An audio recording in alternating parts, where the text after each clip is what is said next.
Mantan Presiden Indonesia Soeharto, atau lebih dikenal dengan nama Bapak Pembangunan, pada era kepemimpinan beliau Indonesia berada di masa kejayaan. Popularitas Indonesia di mata dunia semakin dikenal. Presiden Soeharto memimpin Indonesia meneruskan perjalanan presiden pertama, yakni Bapak Soekarno, dan beliau merupakan presiden paling lama memimpin Indonesia. Setiap manusia pasti memiliki kekurangan dan kelebihan, begitu pula dengan Bapak Soeharto. Terlepas dari segala kekurangannya, beliau memiliki banyak kelebihan dan kehebatan luar biasa semasa hidup. Berikut 10 kehebatan Soeharto yang dirangkum dari berbagai sumber. Tumpas pemberontakan Andi Aziz di Sulawesi. Kondisi keamanan dalam negeri pasca kemerdekaan Republik Indonesia tahun 1945 diwarnai dengan pemberontakan di sejumlah daerah. Salah satunya adalah pemberontakan Andi Aziz di Sulawesi. Untuk mengatasi hal tersebut, Soeharto yang kala itu menjabat sebagai Komandan Brigade Garuda Mataram dengan pangkat Letnan Kolonel ditugaskan untuk menumpas pemberontakan Andi Aziz. Hasilnya cukup memuaskan. Soeharto berhasil mengambil kendali Andi Aziz di Sulawesi.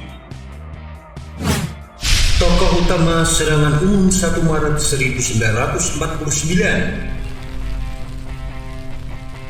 Soeharto merupakan pelaksana lapangan serangan umum 1 Maret 1949 di Yogyakarta.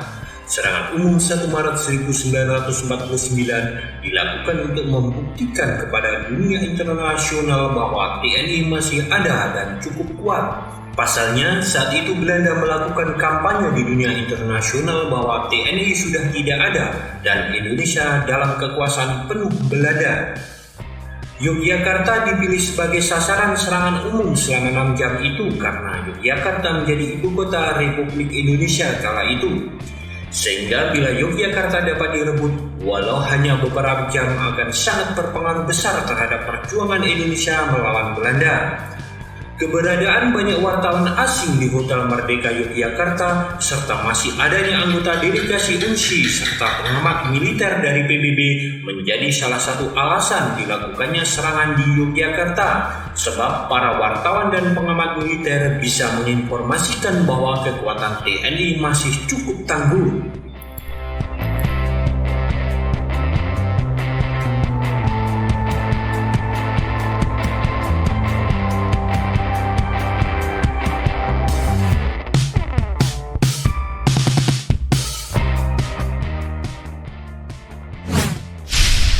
Menjabat presiden lewat Super Semar. Surat perintah 11 Maret yang disingkat dengan Super Semar menjadi cikal bakal Soeharto menjadi presiden.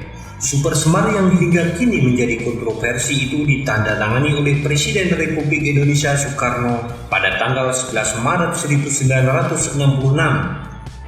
Surat ini berisi perintah yang menginstruksikan bahwa Soeharto selaku Panglima Komando Operasi Keamanan dan Ketertiban untuk mengambil segala tindakan yang dianggap perlu untuk mengatasi situasi keamanan yang buruk saat itu. Lewat Super Semar inilah Soeharto berhasil mengambil alih kekuasaan di Indonesia dan berhasil pula menumpas Partai Komunis Indonesia. Memiliki insting kuat dan strategi jenius. Sebelum menjadi presiden, Soeharto dikenal memiliki insting yang kuat dan strategi jenius dalam peperangan. Soeharto juga mampu membangun dan menaklukkan dirinya sendiri. Banyak spekulasi beredar mengenai kemampuan sakti Soeharto, terutama karena insting dan strateginya yang jenius. Soeharto disebut-sebut kerap melakukan renungan dan pertapa meditasi yang membuatnya mengerti hakikat hidup, sehingga Soeharto memiliki insting yang kuat dan strategi jenius.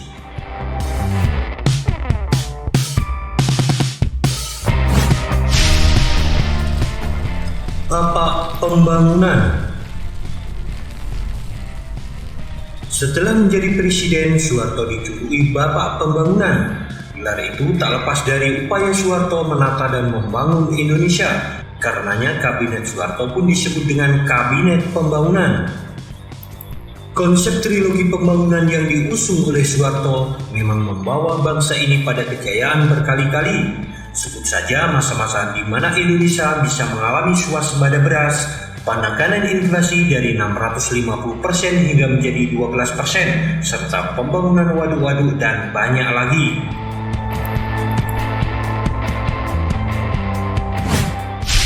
Redam konflik dengan Malaysia.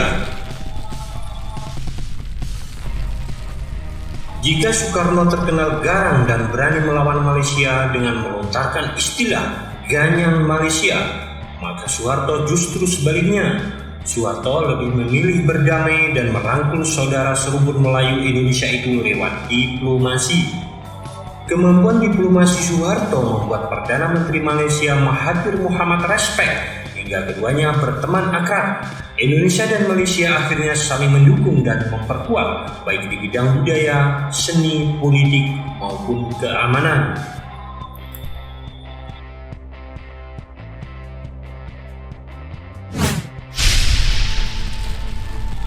Redam konflik lewat penyederhanaan parpol. Pengalaman multipartai di zaman Soekarno mendapat pelajaran berharga bagi Soeharto. Pasalnya, di zaman multipartai, politisi Indonesia tak pernah berhenti berkonflik.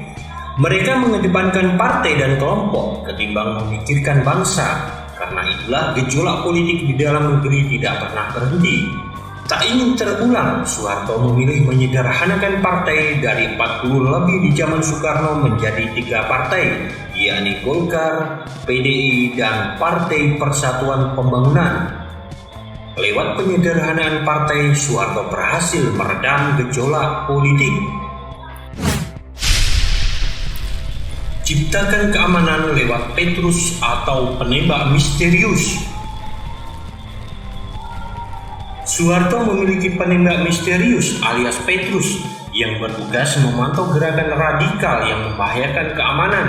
Siapapun yang dianggap bikin onar akan ditembak. Korban yang ditembak akan ditemukan meninggal begitu saja keesokan harinya. Pada akhirnya memang terbukti sebagai orang-orang yang memiliki catatan masalah. Siapa pelaku Petrus hingga kini masih misterius. Merebut Irian Barat dari Belanda.